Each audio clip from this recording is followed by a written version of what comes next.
재수술 같은 경우에는 굉장히 복잡하고 그 안의 상태를 예측할 수가 없어요. 그래서 재수술은 굉장히 다양한 수술 방식을 사용해야 되기 때문에 처음 수술에 비해서 시간도 많이 걸리고 더 어렵고 복잡한 경우가 대부분이에요.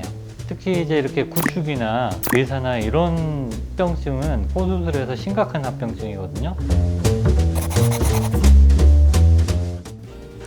안녕하세요. 코성형연구센터 강차영 원장입니다.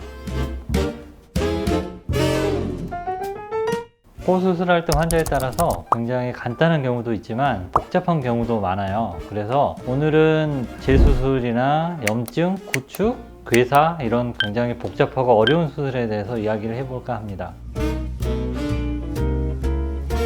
재수술 같은 경우에는 코 안의 상태가 모든 환자분들이 다 다르다고 보면 됩니다. 굉장히 복잡하고 그 안의 상태를 예측할 수가 없어요. 그래서 재수술은 굉장히 다양한 수술 방식을 사용해야 되기 때문에 처음 수술에 비해서 시간도 많이 걸리고 더 어렵고 복잡한 경우가 대부분이에요.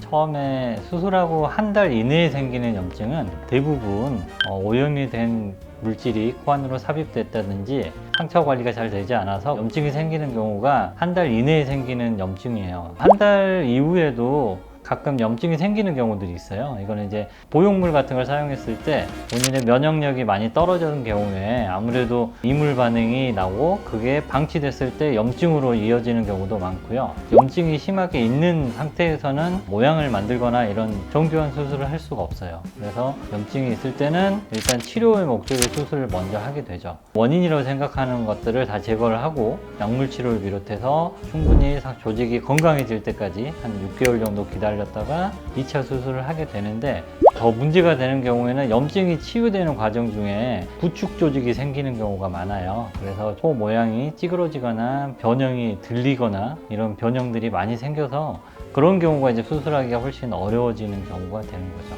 구축의 원인을 따지면 일단은 염증하고 가장 밀접하게 관련이 있고요. 또 하나는 이제 보형물을 사용했을 때 이물 반응이 계속 반복될 때 그때 구축코 변형처럼 오는 경우도 있어요.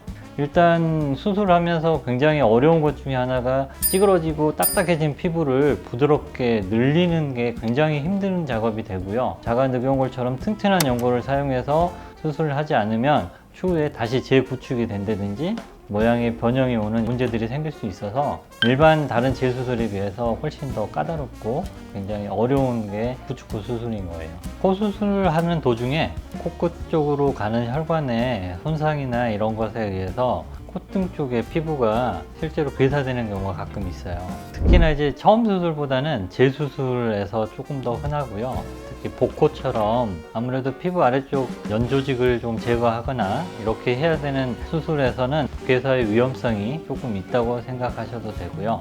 이물질 제거 수술 같은 경우에도 이물질을 조금 많이 제거해야 되는 경우에는 특히나 피부 괴사에 대한 걱정이 꽤 많이 있어요.